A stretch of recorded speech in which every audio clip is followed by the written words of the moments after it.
If you're listening to this podcast, it is likely because you're currently being pursued by some sort of extraterrestrial, spiritual, or cryptozoological threat. You probably saw that this show was about these sorts of otherworldly abominations and reckoned it a place of insight. Unfortunately, the following podcast is entirely farcical and will be of little help to anyone. But you're here, so you might as well enjoy the show and pray that it doesn't find you.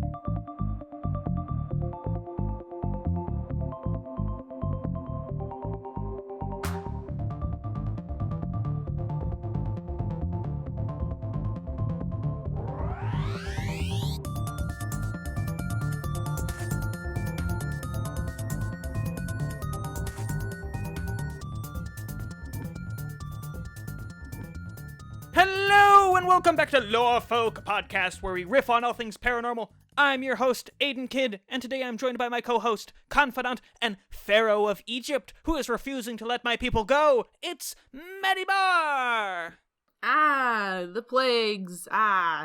Kill your firstborn. Sing them goddamn Stephen Schwartz songs! Yeah. The plague, it was bad. I don't remember the music from the movie. For fuck's sakes! Sorry. Okay, we're doing an episode. Hey, I don't know why I'm doing everybody. this voice, but I got a lot of energy. Aidan did a good bit and I didn't know it. You don't give her no respect you're at fine, all. Maddie, stop! We're here! We made it! Well, if you have noticed, the outside world has gotten very scary. We are no longer in our usual environment, which is why maybe the audio quality sounds different. Maddie and I are on separate sides of the country as we face an international turmoil that shall not be named, I guess. I don't know. It's capitalism. It's capitalism and nothing else. That's the only issue. And you know what, Maddie? It's kind of true. It is. We say it as a joke, but it's mostly true. If it wasn't for capitalism, this thing would have been solved a long time ago. Or at least a lot more rapidly. Ain't that sweet? We got a grand spanking new episode of this show for you folks today. Hopefully it's not too weird and off balance, but our show normally is. It's kind of a ramshackle operation at all times, because I bust out the captain's quarters and scream, "Hello, and welcome to Lore Folk," like every time. So, it's kind of normal for it to have this kind of chaotic energy. You can't have a weird episode if your show is already this #weird and quirky. Am I right? Can I get God, a our hee-haw weird in the back? quirkiness, just Yeah. consider us the front page of Tumblr. We are so Anyway. raw XD here at Lore God. Folk. I got all these goddamn Invader Zim hoodies from Hot Topic, you know. Alright, Maddie, what's on the docket today? What are we dealing with? Well, I just had a question for you, just to start things out. Lay it on me. This is from... I hadn't looked until now.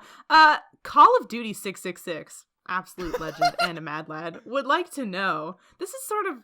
I'm really proud of Call of Duty 666 here, because it seems like they're sort of coming out of their comfort zone.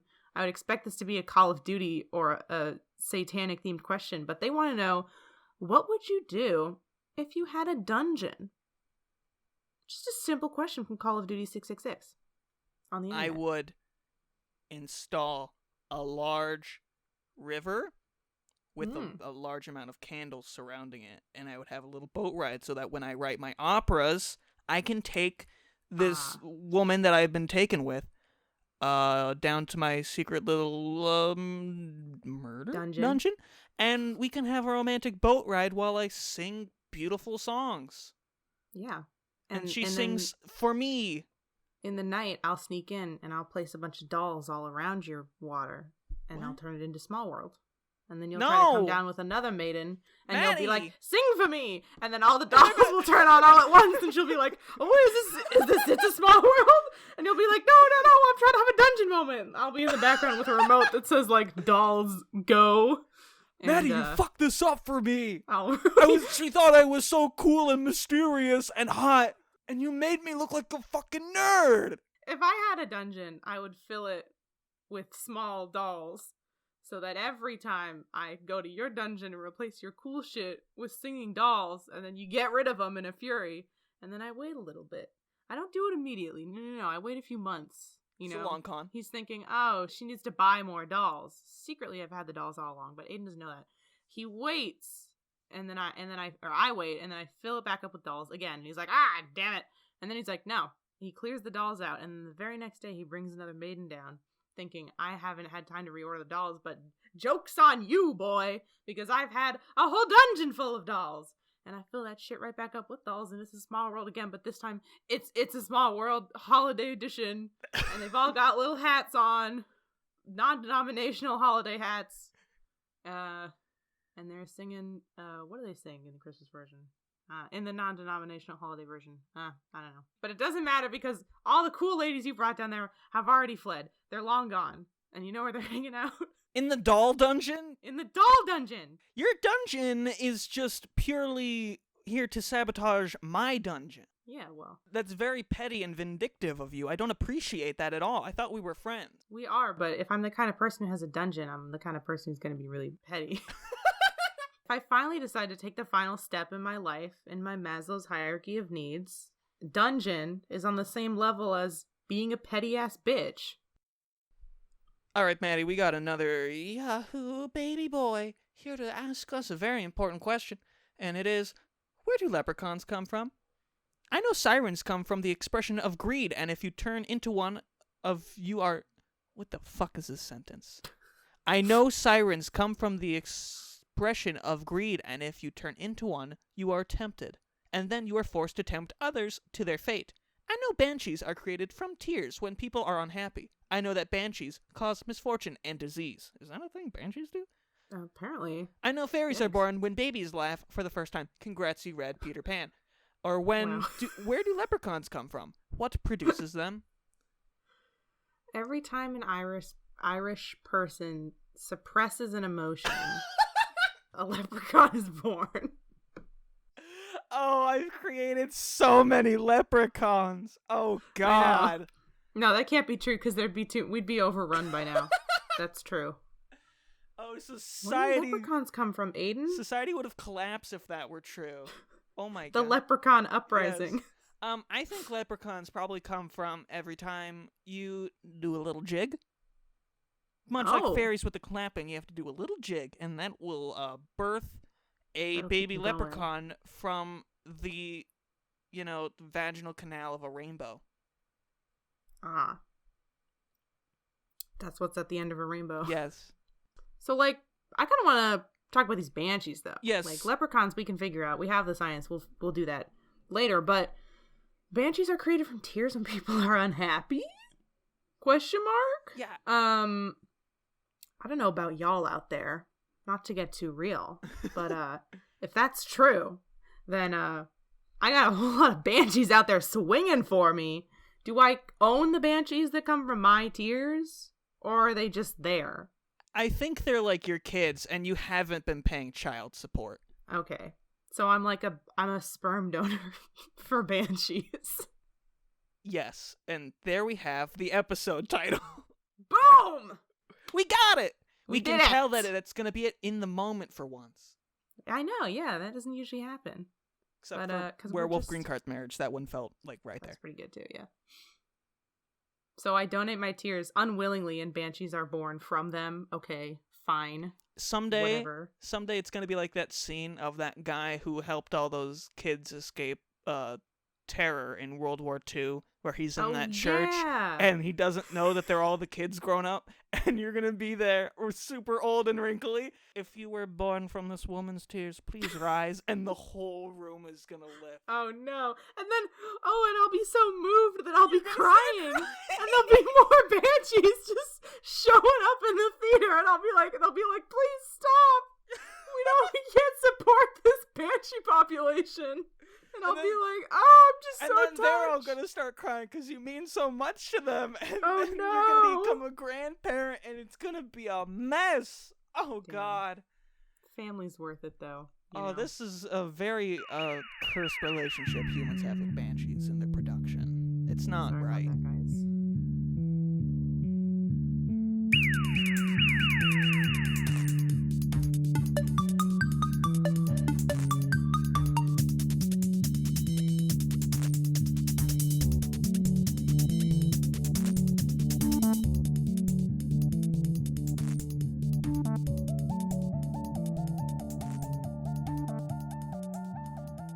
Wow, here we are in the ad break. We're in the middle of the episode, definitely at the time of recording. Yes. Here we are. I've been recording for so long, I'm practically dying here. Just a lengthy episode, and we just recorded, and I'm recording after this, the second half. It's almost like we're in the middle of the episode right now, and I'm just so pumped to be here. Maddie, what were some of the classic goofs we had in the first half of the episode? Oh, we talked about cryptids, and Aidan did a silly voice, and I said something really quietly that he had to cut because it wasn't funny. All those classic bits we do. All those. We talked about the Snurf Up. Yep.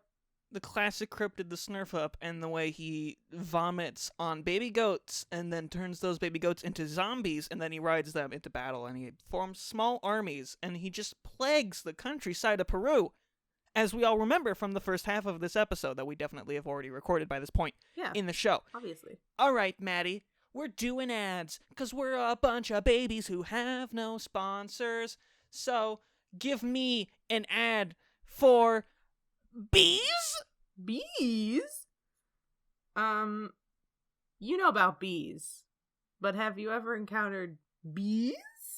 It's like when you see a bee from a distance, but you don't have your glasses on, and you're like, is that a bee? Or like you just have bad eyesight like me, and you're not wearing glasses, and you're like, is that a bee? I don't know. You hear it in the distance, whizzing by, and you're like, whoa, whoa, whoa. So it's sort of a tool, a war tool, if you will, to punish your enemies. Instead of just attacking them with bees, they're like, oh, it's bees, I'm being stung, bees. But if you attack your enemies with bees, they won't know.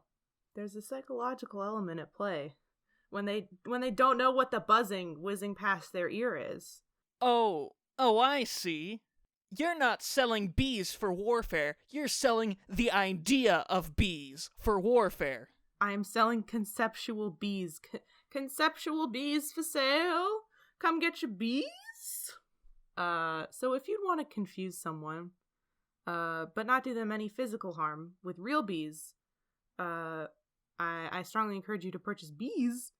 And normally folks on this show, we do some funny voices for the ads, because those are characters that we're playing. But then this is very important. I'm not playing a character right now. I am genuinely selling bees.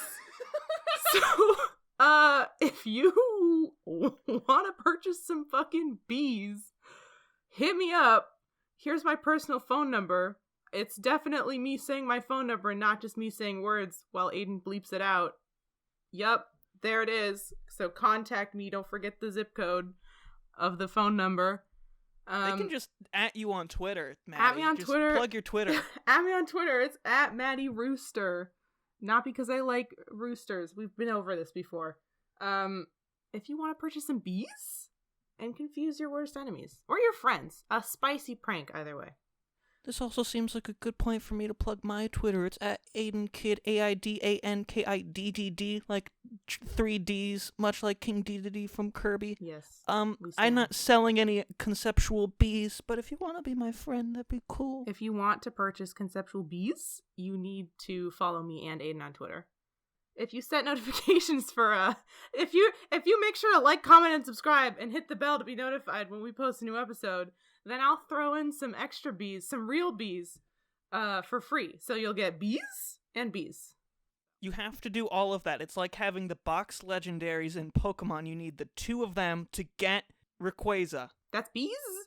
Aidan, do an ad.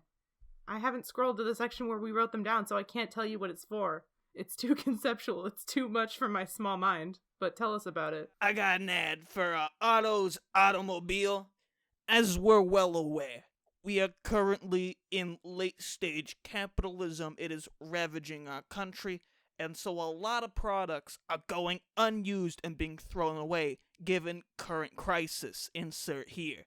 So what I'm doing at Otto's Automobiles, as to not waste these cars that are not being purchased, I'm going to eat all of the cars myself, so that they don't go to waste. It's very important to me, Automobile, that nobody feels like we're wasting precious metals or materials. It's just all going to me, and it's keeping me alive and sustained in these harsh times. This was less of an ad and more of a public service announcement to tell you that you also could be doing things such as this in these trying times. Have you considered, eating the young? Young people or young cars, Otto? The young? Oh, I see, yes. No, I haven't. Why should I consider that? I think if everybody got cool with eating things that we don't normally eat, this could be like a good time for that. You know? But just young things we don't eat, right? Just the young? Just some things, sometimes they're a car, sometimes they're a child behind the school. You never really know what you're gonna get, because, as I said, these are trying times, and you never know what's gonna happen. You're never gonna know when you're gonna need a snack. And as a society, we should get cool with that right now. Not everyone has access to Trader Joe's. Sometimes you take what you can get. Oh. What are some of the benefits of eating the young, Otto? Clearer skin. Oh, shit. I do need that. That's about it. Oh. They taste good. In theory. Oh. Not that I would know. Really? Yeah, no, of course. Yeah, I'm just saying, maybe we should consider the idea. Right. Okay, No, but you haven't done it. Could you just keep talking? Sorry, we just need a little more longer to trace the call. I mean... What? And that's the end of the bit. That's how we're gonna segue the fuck out of that thing. Sorry if I stole the bit. It was a bad bit. No. Maddie. The entire time I've been trying to look up who's the fucking car? The Freddy Fish car, but it's not Freddy Fish, it's a car. Humongous. What the fuck are you talking about? It's a CD-ROM game. And it's, Pajama Sam and Freddy Fish, and then there's another... Who? Oh, Who? I've just discovered that Humongous Entertainment, which made a bunch of CD-ROM games in the 90s, is based in Bothell, Washington. First you made me look up what the hell a Zumbini is. Zumbini! And now... Wait, do you know Pajama Sam, though? No, I have no Fox? idea what you're talking about. Okay, I have to send you a picture. They're all CD-ROM characters from the early 90s. Anyway, it's Putt-Putt. I was playing Zoo Tycoon and UB Funkies as a kid. I don't know what these are. There's a sentient car who fucking ran or walked so that Lightning McQueen could run, named Putt-Putt. And I was trying to do a Putt-Putt bit, but I literally couldn't remember that his name was Putt-Putt. Well, he better look out, because Otto, he hungry. Lore Folk is a part of the Podcast Network, PNN. We're a network of shows in Chicago. That means we work together to cross-promote shows, projects, memes, and other fun things. If you want to help support us, tell your friends about us and listen to our shows. Also, keep an eye out for our ad slots. We plan to start selling ads soon, and you can buy one to tell the world about all the cool and hip things you're working on. Or you can frivolously spend your money and have us say whatever your heart desires. Yes, that's right. For the small price of $6, we will say whatever you want, to a point. Don't be weird. But do support the Podcast Network today.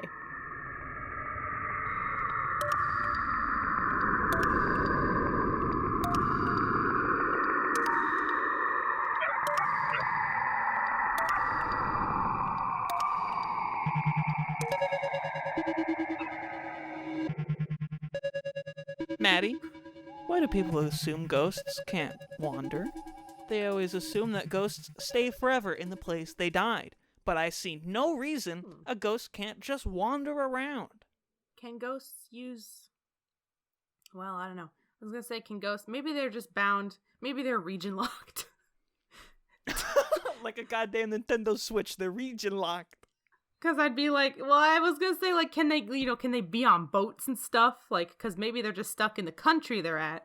But even still, you could wander all around the country. So why wouldn't you, right?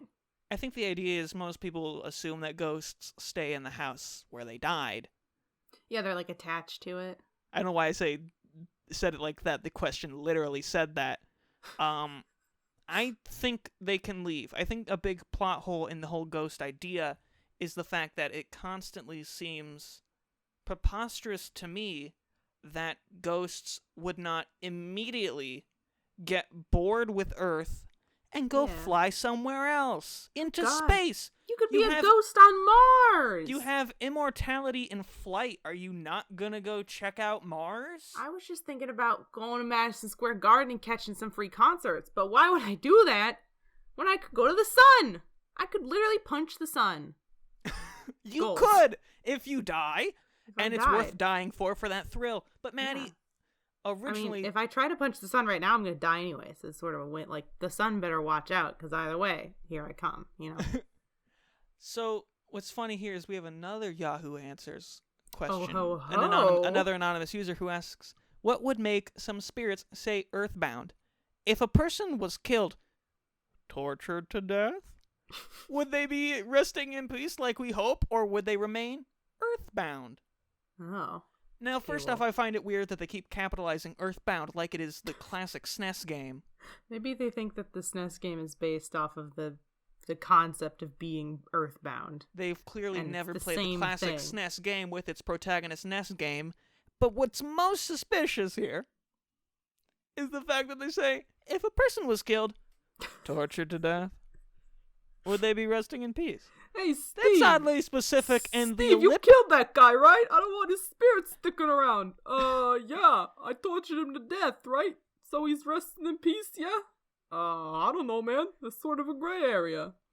I don't want to die and have to go to ghost court for murder, is what I'm saying. I want to make sure this is a done deal and there's not going to be some trick pulled at the end. I killed this guy because he's seen too much, and you're telling me he's still sticking around? No, I can't have that.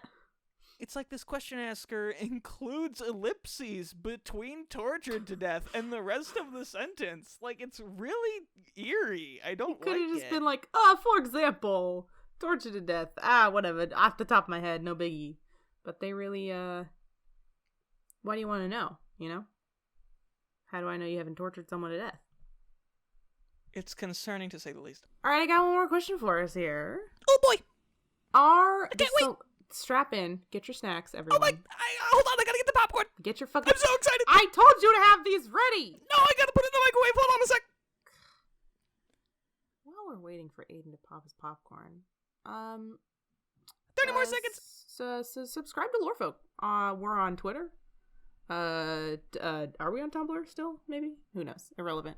We're on Facebook and Instagram, and also drum roll. We're on TikTok. So follow us on TikTok. Popcorn. Shut up! Whatever the fuck you talking about? Give it the question. Important. Are manifesting things real? Manifesting money, lovers, jobs, school grades, etc. My friend told me that in order to manifest something, you have to believe you already have it. For example, if you want to manifest $100, you believe you already have it and think about how you could spend that $100. And then you do. She also told me that this could work on literally anything, even changing your appearance. If you truly believe you have a small nose, your nose shape will actually change to become smaller. Something to do with tricking the mind, question mark? Honestly, if it was real, it sounds kind of sketchy and witchcrafty. And that's the whole question. So, Aidan, are manifesting things real? Yes. Yes. Oh, Aidan says yes. End of question. End of question. Asked and Absolutely. Answered. I got my popcorn already, and it's just like a flat yes. I don't know. It was, it was a lot of preparation for this bit for me to get the popcorn, and now I don't really have a whole lot of take on it. You manifested the popcorn. I manifested some sweet new TikTok Sorry, followers. I was choking on the popcorn there. Aidan's manifesting phlegm in his throat right now. No biggie, no biggie. It wasn't phlegm. It was a piece of popcorn. Oh shit! Right. I was choking and I almost died, and it's really insensitive that you framed it like I was joking. Not everything is a joke, Maddie. Maybe if you just manifested the popcorn out of your throat, you wouldn't choke on it. Stop using what I believe in that against you're not me. Choking. No, I like it. That's what really good nurses do. I'm not CPR trained. I'm not trained to give the Heimlich. I'm trained to manifest. Roll up to the scene. Let me manifest those knives out of your body. Yeah. Let me manifest. Maybe if you just believed that you weren't dying of syphilis, You wouldn't. So rip to those who died of syphilis, but I'm different. Couldn't hack it. They simply could not hack it. Yeah.